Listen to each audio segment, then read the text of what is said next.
প্ৰতিবাদত ৰাষ্ট্ৰীয় বজৰং দল।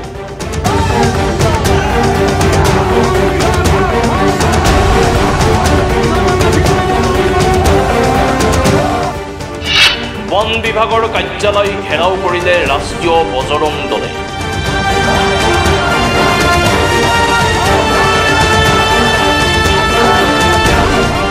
বজালীৰ পহুমৰা নদীৰ অবৈধভাৱে চলি থকাৰ পলস খনন বন্ধ কৰাৰ প্ৰতিবাদত বহিল ৰাষ্ট্ৰীয় বজৰং দল। বন বিভাগৰ অধিসূচনাৰ জাৰি কৰাৰ পিছতো বজালীৰ বন বিভাগৰ কৰ্মচাৰীসকলৰ জ্ঞাতাৰ্থে চলি থকাৰ পলস খনন কাৰ্য বন্ধ কৰাৰ প্ৰতিবাদত বন বিভাগৰ কাৰ্যালয়ৰ সন্মুখত ধৰ্ণাত বহিল ৰাষ্ট্ৰীয় বজৰং দল।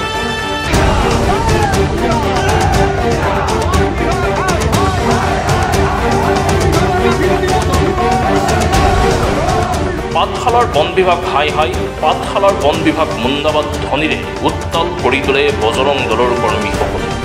বজালীত দিনে নিশাই চলি থকাৰ পলস খনন কাৰ্যৰ বাবে দেওবাৰে কেন্দুগুৰি চকত ডাম্পাৰৰ খুন্দাত নিহত হৈছিল বজৰং দলৰ সদস্য মিথুন বৰ্মন নামৰ এজন যুৱক। বিভিন্ন সময়ত বজালীত ডাম্পাৰৰ দৌৰাত্ম্যত অতিষ্ঠ হৈ আহিছে বজালী অঞ্চলৰ স্থানীয় ৰাইজ। আনফালে অহা অক্টোবৰ মাহলৈ পহুমাৰাৰ নদীৰ বন বিভাগৰ ফালৰ পৰা অধিসূচনাৰ যোগে খনন কাৰ্য বন্ধ কৰি ৰাখিবলৈ বজালী বন বিভাগলৈ নিৰ্দেশ জাৰি কৰিছিল। কিন্তু বজালী বন বিভাগৰ খণ্ড বিষয়া ভৱেন চন্দ্ৰ ডেকা, সহকাৰী খণ্ড বিষয়া কমল শৰ্মাৰ নেতৃত্বত অফেন্স নামেৰে এটি নতুন শব্দ ব্যৱহাৰ কৰি দিনে নিশাই চলি গৈছে খনন কাৰ্য। ৰাষ্ট্ৰীয় বজৰং দলৰ বজালী জিলাৰ সমিতিৰ দাবী, দুয়োগৰাকী বিষয়াক চাকৰিৰ পৰা নিলম্বন কৰাৰ বাবে সংবাদ মাধ্যম যোগে আহ্বান জনাইছে জিলা আয়ুক্ত।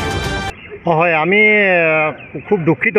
যোৱাকালি আমাৰ ৰাষ্ট্ৰীয় বজৰং দলৰ কাৰ্যকৰ্তা একজন কেন্দুগুৰিত অবৈধভাৱে পলস মাটি কঢ়িয়াই অনা ডাম্পাৰ এখনে খুন্দিয়াই মানে নিহত কৰে।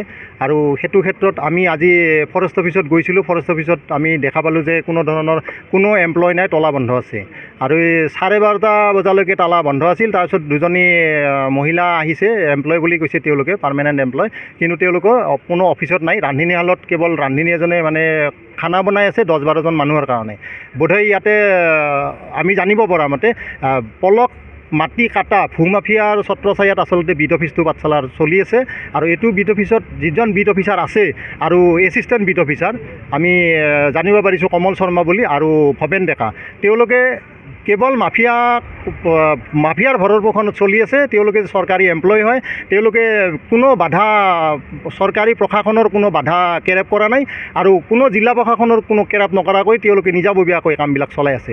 আৰু এনেকৈ বিভিন্ন মাফিয়াবিলাকক মানে পলস মাটি কাটাৰ সুবিধাবিলাক দিছে। যিহেতু বন বিভাগে এখন অধিসূচনা জাৰি কৰিছিল 30 অক্টোবৰলৈ পলস কাটিব নোৱাৰে, তাৰপিছতো কিন্তু খনন চলি আছে এতিয়াও। হয়, অবৈধভাৱে খনন কাৰ্য চলি আছে।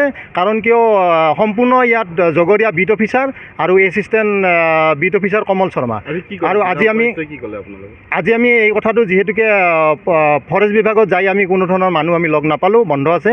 আমি জিলা প্ৰশাসনক আমি জনালোঁ, জিলা প্ৰশাসনক আমি দাবী উত্থাপন কৰিছোঁ যে নিৰীহ যিজন কাৰ্যকৰ্তা আমাৰ ঢুকাল তেওঁ সম্পূৰ্ণ কম্পেনচেশ্যন পাব লাগিব। আৰু এইটো ফৰেষ্ট বিভাগৰ ওপৰত সম্পূৰ্ণ তদন্ত কৰি বিহিত ব্যৱস্থা, অতি শীঘ্ৰে বিহিত ব্যৱস্থা ল'ব লাগিব, যাতে তেওঁলোকক ব্যৱস্থাটো এনেকুৱা হ'ব লাগে যে যদি কৰ্মত গাফিলতি আছে তেনেহ'লে নিলম্বন কৰিব লাগে। এইটো অতিকৈ দুখজনক ঘটনা। ল'ৰাজন অতি দুখীয়া ঘৰৰ ল'ৰা, পঢ়িও আছিলে, লগতে কৰ্ম কৰি গৈছিলে ঘৰখনৰ পোহপালৰ স্বাৰ্থত, আৰু ল'ৰাজন আমাৰ মাজৰ পৰা হেৰাই গ'ল। এতিয়া আমি এই নিৰীহ ল'ৰাজন যে ঢুকাল, ইয়াৰ কাৰণে আচলতে দোষী কোন তাকে লৈ আমি আজি বিট অফিচত আহিছিলোঁ। যে ডাম্পাৰবিলাক চলি আছে দিনে নিশাই, এই খাদানবিলাক বন্ধ হৈছে, কিন্তু তেওঁলোকে কোনো গুৰু গোসাঁই নামানি কোন মাফিয়া নে কাৰ নেতৃত্বত আচলতে তেওঁলোকে কেনেকৈ খাদানবিলাক চলি আছে তাৰ এটা আমাক মানে প্ৰশাসনৰ মুৰব্বীক আমি জনালোঁ কথাখিনি যে এটা বিচাৰ হ'ব লাগে। আৰু যদি কোনোবা ইয়াত দোষী আছে, চৰকাৰী যিবিলাক দায়িত্বত থকা বিষয়া আছে, তেওঁলোকক হয় নিলম্বন, নহ'লে আমাৰ ইয়াৰ পৰা তেওঁলোকক খেদি দিব লাগে। এইটো আমাৰ স্পষ্ট কথা। দ্বিতীয় কথা, যিজন ল'ৰা ঢুকাইছে তেওঁ এটা ভাল যাতে পৰিয়ালটো চলাৰ কাৰণে সুবিধা হয়, আমি ছাৰক এইখিনিও জনাইছোঁ। আৰু 13 তাৰিখে এখন পুনৰ নটিচ ইছ্যু হৈছিলে। এই নটিচখন আপোনালোকৰ হাততো নিশ্চয় আছে, 13/6 আছিলে যে খনন 1 অক্টোবৰলৈকে বন্ধ আছে। এখন নটিচ পুনৰ ইছ্যু হৈছে। এতিয়া আপোনালোকে যাওক, ডাম্পাৰ কেইজনে আজিও দেখা পাব দিনে নিশাই মাটি কাটি শেষ কৰি পেলালে।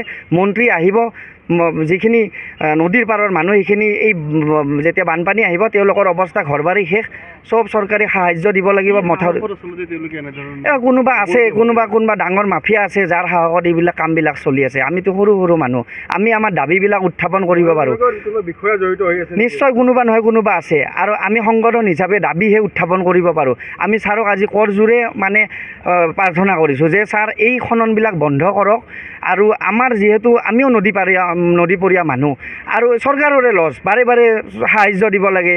সেই মানুহখিনি মথাউৰিৰ ওপৰত থাকিব লাগে। এইবিলাক মানুহৰ আচলতে এই কৰ্মবিলাকৰ কাৰণে আপোনালোকে বহুত নিউজ কৰিছে। বজালিত আচলতে এই ভূমাফিয়াৰ ওপৰত বহুত নিউজ হৈছে, কিন্তু ইয়াত মেইন চক্ৰটো কোন? মেইন চক্ৰটো আচলতে যদি সেই চক্ৰটোক বিচাৰি নাপায় তেতিয়াহ'লে আচলতে আমিও এনেকৈ বাৰে বাৰে এই ধৰ্ণা দি কিবা কৰি থাকি লাভ নাই। আৰু আচলতে মুৰব্বীও আমাৰ যদি দায়িত্ব নলয় তেতিয়াহ'লে তাৰমানে এনেকৈ প্ৰত্যেক বছৰে এনেকুৱাই হৈ থাকিব। এইবাৰ বিচাৰিছোঁ এটা ভাল ষ্টেপ লওক। এইটো আমাৰ মুখ্যমন্ত্ৰী মহোদয়ক, লগতে আমাৰ যিজন মিনিষ্টাৰ আছে বিভাগৰ, তেখেতকো আমি বজালিৰ পৰা এটা তেওঁক অনুৰোধ জনাইছোঁ, সোনকালে এটা ব্যৱস্থা লওক। নিয়ম নীতিত যিখিনি ডাম্পাৰ চলে তেওঁলোকেও চলক, কিন্তু নিয়মত চলক। তেতিয়া আমি ক'ব লগা একো নাই। এতিয়া সময় শেষ হ'ব, কিমান সফলতাৰে আগবাঢ়ে এই কাৰ্য।